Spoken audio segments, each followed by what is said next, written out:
2026년 4월 18일 대한민국 경제의 심장박동이 예전 같지 않습니다. 은행 연체율은 10년 만에 최고치를 기록했고 법인들이 파산했다는 소식이 매일같이 들려옵니다. 사람들은 묻습니다. 코로나 때도 버텼는데 왜 지금이죠? 하지만 이건 단순히 운이 나빠서 생긴 일이 아닙니다. 지난 몇 년간 우리가 진통제를 맞으며 외면했던 상처들이 한꺼번에 골마 터지기 시작한 것입니다. 숫자는 거짓말을 하지 않습니다. 지금 우리 눈앞의 데이터는 아주 위험한 신호를 보내고 있습니다. 은행들이 돈을 못 갚는 사람들과 기업들 때문에 골머리를 앓고 있습니다. 연체율이라는 이름의 파도가 높아지고 있죠. 과거에는 돈을 빌리는 것이 따뜻한 봄바람 같았다면 지금은 날카로운 칼바람이 되어 돌아왔습니다. 고강도 긴축, 즉 돈의 수도꼭지를 꽉 잠근 정책이 예상보다 훨씬 더 길어지고 있기 때문입니다.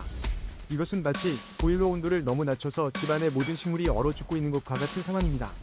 특히 코로나 시절 낮은 금리라는 진통제를 맞으며 버티던 기업들이 한계에 다다랐습니다.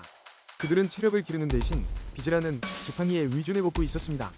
하지만 이제 지팡이는 부러졌고 그들은 더 이상 스스로 일어설 힘이 없습니다. 원자재 가격은 치솟고 물건을 만드는 비용은 감당할 수 없을 정도로 올랐습니다. 전 세계의 공장들이 서로의 연결고리를 끊으면서 비용은 더 비싸졌죠. 이 모든 것이 톱니바퀴처럼 맞물려 한국 경제에 민낯을 드러내고 있습니다. 여러분이 꼭 아셔야 할 메커니즘이 있습니다. 금리가 높다는 건 단순히 대출이자가 비싸졌다는 뜻에서 끝나지 않습니다. 이건 경제라는 거대한 기계에 기름 메마르고 있다는 신호입니다. 기름이 없으면 엔진이 뜨거워지다 결국 멈춰버리듯 돈의 흐름이 막히면 가장 먼저 약한 기업들부터 쓰러지게 됩니다. 지금 우리가 보는 법인 파산 소식은 그 엔진이 멈추기 전 내뱉는 마지막 비명입니다. 기업들이 쓰러지면 그들이 빌린 돈을 관리하는 은행도 위태로워집니다. 은행은 이제 혹시 돈을 못 받으면 어쩌지? 라는 공포에 휩싸여 금고를 걸어 잠깁니다. 이것을 대손충당금 확대라고 부르는데 쉽게 말해 흉년에 대비해 식량을 숨겨두는 것입니다. 은행이 식량을 내놓지 않으니 돈이 필요한 중소기업들은 굶어 죽을 위기에 처합니다. 자금 경색, 즉 피가 돌지 않는 상태가 되어 경제의 숨끝과 발끝이 괴사하는 중입니다. 기업이 망하면 그곳에서 일하던 사람들은 어떻게 될까요? 일자리를 잃게 됩니다. 지갑이 얇아진 사람들은 이제 마트에서도 선뜻 물건을 집지 못합니다. 소비 위축이라는 무서운 그림자가 우리 집 거실까지 들어온 셈입니다. 사람들이 돈을 안 쓰면 물건은 안 팔리고 기업은 더 큰 적자에 빠지는 악순환이 반복됩니다. 이것은 마치 내리막길에서 브레이크가 고장난 자전거를 탄 것과 같습니다. 멈추고 싶어도 멈출 수 없는 구조적인 위기가 시작된 것입니다. 우리는 왜 이 지경이 될 때까지 몰랐을까요? 그건 코로나 기간 동안 정부가 뿌린 지원금이라는 마취제 때문입니다. 당시에는 아픈 줄 몰랐지만 마취가 풀린 지금은 뼈가 부러진 고통이 그대로 전해지고 있는 거죠. 고금리는 그 부러진 뼈를 맞추려는 시도지만 환자의 체력이 너무 약해져 있어서 오히려 생명을 위협하는 상황입니다. 이것이 2026년 한국 경제가 마주한 잔인한 진실입니다. 하지만 어떤 사람들은 말합니다. 그래도 물가는 잡히고 있지 않느냐고요. 하지만 그건 물가가 잡히는 게 아니라 살 사람이 없어서 가격이 억지로 내려가는 디플레이션이 전조일 수 있습니다. 물건값이 싸져서 좋은 게 아니라 내 월급이 깎이거나 일자리가 사라질까봐 무서운 상태인 거죠. 공급망의 변화도 한몫하고 있습니다. 이제 가장 싼 곳에서 물건을 가져올 수 없게 되었습니다. 정치적인 이유로 더 비싼 경로를 택해야 하니 기업의 이익은 줄어들 수밖에요. 기업들은 이제 혁신을 고민할 여유가 없습니다. 당장 내일 내리자가 급하니까요. 미래를 위해 심어야 할 씨앗을 당장 배고프다고 먹어치우는 셈입니다. 이것은 국가 전체의 성장 동력이 꺼지고 있다는 무서운 증거입니다. 부동산 시장 또한 이 폭풍우를 피해가기 어렵습니다. 빚으로 쌓아올린 성이었으니까요. 금리가 오르면 모래성이 무너지듯 가격이 흔들리고 가계부채는 폭탄이 되어 돌아옵니다.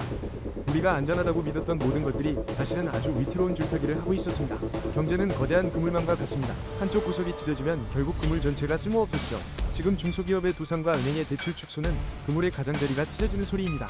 사람들은 내일은 아니겠지라고 생각하지만 기업의 매출이 줄면 나라가 걷는 세금이 줄고 세금이 줄면 여러분이 누리는 복지와 공공서비스가 줄어듭니다. 결국 이 경제적 쓰나미는 누구도 피할 수 없는 곳까지 밀려올 것입니다. 자영업자들의 한숨은 이미 깊어질 대로 깊어졌습니다. 골목 상권은 그야말로 초토화 상태입니다.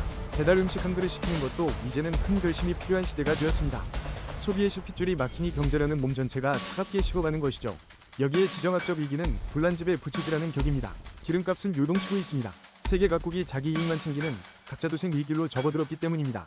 수출로 먹고 사는 한국에는 이보다 더 나쁜 소식이 없습니다. 물건을 팔 곳은 줄어드는데 만드는 비용만 비싸지는 외통수에 걸린 겁니다. 금융기관들은 이제 생존 모드에 돌입했습니다. 신규 대출은 하늘의 별 따기가 되었습니다. 돈이 가장 필요할 때 돈을 빌릴 수 없는 아이러니한 상황이 벌어지고 있습니다. 이것은 자본주의의 심장이 멈추려는 전조 증상일지도 모릅니다.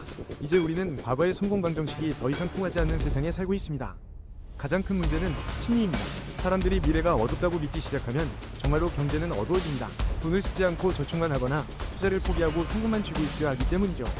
이렇게 되면 경제라는 강물은 흐르지 않고 고여서 섞게 됩니다. 2026년의 위기는 단순한 돈의 문제가 아니라 대한민국이라는 공동체가 가진 성장에 대한 믿음이 깨지고 있다는 사실에서 시작됩니다. 정부도 해법을 찾으려 애쓰고 있지만 선택지가 많지 않습니다.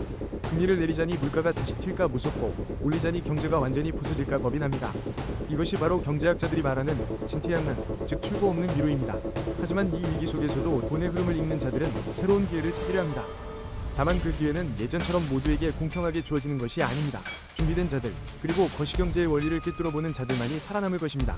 지금 당장 내 통장의 숫자가 중요한 게 아니라 세상이 어떻게 변하고 있는지를 봐야 합니다.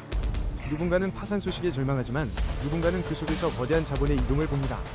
한국 경제의 체질이 완전히 바뀌는 거대한 리셋이 진행 중이기 때문입니다. 낡은 기업들은 퇴출당하고 그 자리를 새로운 질서가 채우게 될 것입니다. 그 과정은 매우 고통스럽겠지만 그것이 자본주의가 살아남는 방식이기도 합니다. 결론을 내려보겠습니다. 2026년의 위기는 단순한 금리 인상의 부작용이 아닙니다. 지난 10년간 저금리라는 허상 위에 쌓아 올린 부실한 경제 구조가 무너져 내리는 과정입니다. 은행이 문을 닫거나 기업이 망하는 것은 그 결과일 뿐입니다. 우리는 이제 더 이상 공짜 돈은 없다는 사실을 뼈저리게 받아들여야 합니다. 그리고 이 폭풍이 지나간 뒤 어떤 새로운 세상이 열릴지를 지금부터 고민해야 합니다. 폭풍우 속에서 우산을 찾는 것보다 비가 그친 뒤 어디에 집을 지을지 생각하십시오. 경제는 언제나 위기 뒤에 더 큰 도약을 준비해왔습니다. 물론 그 도약의 열매는 준비되지 않은 자들에게는 돌아가지 않습니다. 오늘의 뉴스가 무섭게 느껴진다면 그것은 여러분이 아직 경제의 흐름을 이해하지 못했다는 뜻입니다.